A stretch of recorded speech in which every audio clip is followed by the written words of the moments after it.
Christ in you. Hey brother, hey sister, we thank you so much for joining us for Anazao series, and today I am very glad to have you come our way. We are encouraging that you make sure you sign up to all the channels of Pensa Ghana, and we entreat you to please share, like, and also spread the message as we possess nations. We also want to encourage you that please, we are bringing online programs very diverse, and we expect all of you to appreciate and also come on board. This morning I happen to share God's word with you, titled Being a Mary in a Martyr's World. Being a Mary in a Martyr's World. It's very crucial, it's very critical that our world is expanding, and the level of business is becoming much more. I'm not talking in terms of business, but I'm talking in terms of busyness. And it tells us that we must come back to the roots to which God has called us. People of God, sometimes it becomes so much critical for us to appreciate what God is doing in our times. And we would look into scriptures in Luke chapter 10.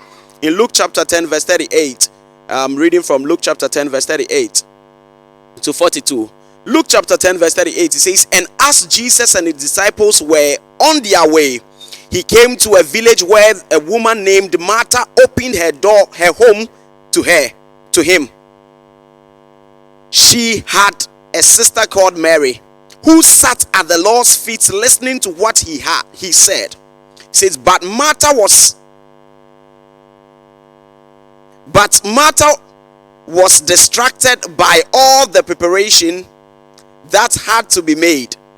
She came to him and asked, Lord, don't you care that my sister had left me to do the work by myself? Tell her to help me. Martha, Martha, the Lord answered, you are worried and upset about many things, but few things are needful. Few things are needed, or indeed only one. Mary had chosen what is better, and it will not be taken away from her. Honestly speaking, we are in a world where all of us are busy, all of us are doing many things, all of us want to push through, all of us wants to present a matter, all of us want to do things, but it's not in the doing. It is in the staying and sitting at the feet of Jesus that brings results. Because we can be doing many things, yet we are missing Jesus. Martha and Mary represent two Christian approaches, and we need to be very critical in our times. We need to look in between the lines and be able to tell ourselves that this is what is happening. This is what we must accept. Martha was very busy, but Martha was the one opening the door to Jesus. The fact that you've opened your door to Jesus does not mean you know Jesus. Because even though Martha was busy, Martha had missed out on God. People of God, many of us are attending many programs upon many programs. Going to church on Monday, going to church on Tuesday, going to church on Wednesday, going to church on Thursday, going to church on Friday, going to church on Saturday, going to church on Sunday. Yet we've left the man called Jesus, who is supposed to be at the center of our lives. We are in critical times. You see, the fact that you've opened the door to Jesus doesn't mean you have a relationship with Jesus. And we are in times where we are crying for men, we are crying for youth to arise and come to a place of intimacy, deepening our lives with God. And it seems like none of us care so much because we've left Jesus and we are busy about so many activities. This morning I'm crying, and this evening I'm crying and indulging you. Let's do some introspection and think about our walk with God. You see, we cannot be talking about doing so much for God if you've not sat at his feet. Are you really intimate with Jesus? Are you distracted? Who is stopping you from reaching intimacy with Jesus? These are the questions I'm asking you this morning, this evening. And I want you to understand that, please, we have come to a place where most of us don't care. We don't care, but we need to care. And we need to strengthen our relationship with God. And this is bringing us to the closet where Jesus becomes our friend. He becomes our heart. He becomes our all. In this VUCA crazy world, We cannot be talking about being busy.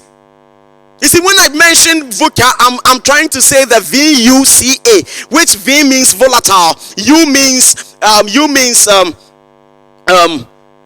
uncertain, C means complex, and A means ambiguous. When we say the world is becoming volatile, VUCA was a term coined after it's a military term which was coined after the Cold War, and it's saying that the world is uncertain. There are a lot of uncertainty. Look at COVID hitting our world. It tells us of uncertainty. Look at the changes happening in our environment. It tells us of how volatile and how volatile the world is. But in these times, the world has been designed in such a manner that it's pushing us away from God. Youth, this is the time we need to come back to God. The world is pushing us away from God. The world is contending with our passion, is contending with our love for God, and we need to return. We cannot be possessing nations and talking about an army. Meanwhile, we've left the man who is our commander. People of God, this evening, I want you to understand that we pledge allegiance to Jesus alone. We die for Jesus alone. We move with Jesus alone. And Jesus is our ultimate. He's our ultimate. He's our ultimate. He's our ultimate. You see, there is so much haste in our soul. There is so much, I'm in a hurry. We come to church, and when you go to church on Sundays, look at how we behave. The people tell you that, oh, our time. Oh, youth leader, you are delaying. Oh, pastor, you are not preaching well. We want to close. That is what we are saying.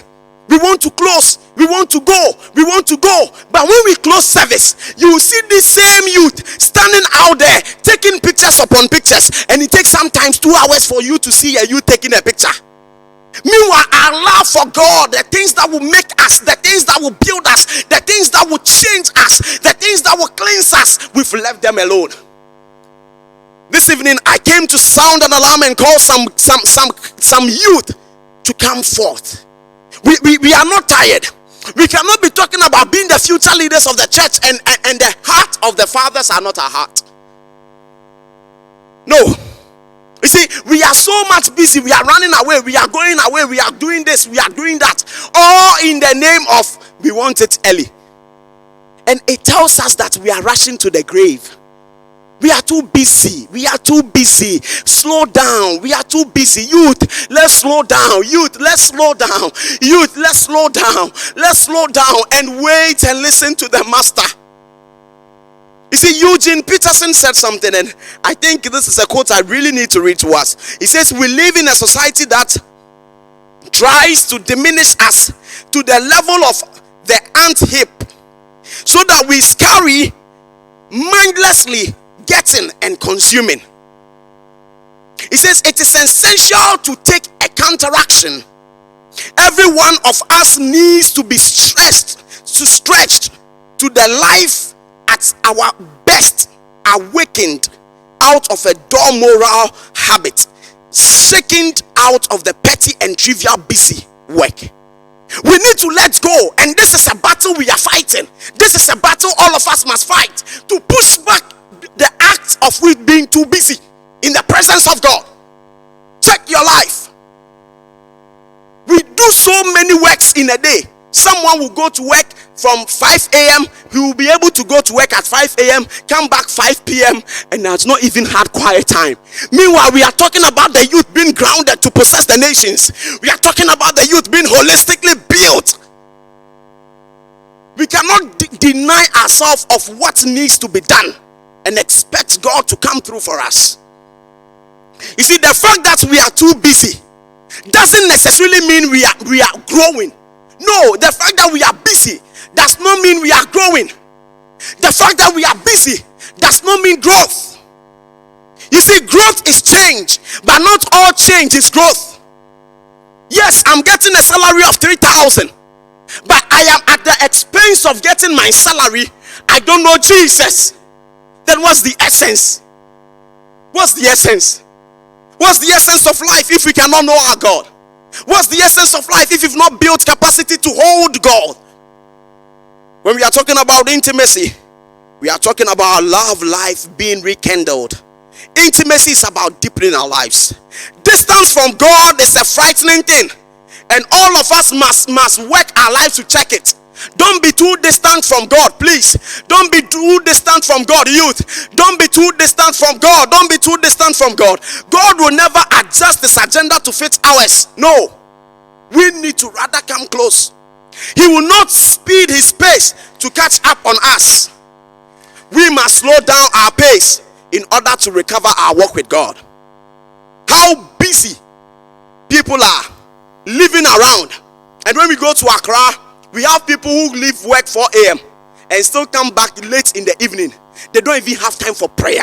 They don't even have time for family life. Youth, you are listening to me. You are a young man. You are starting a family. I'm telling you, the things we start with are very principal. The things we start with are very prominent. They are foundational, and we need to cry to an extent where our lives are built well and our families are built well and our lives are well structured, and it must come in the place of prayer. It must come in the place of growing in the knowledge of the Lord.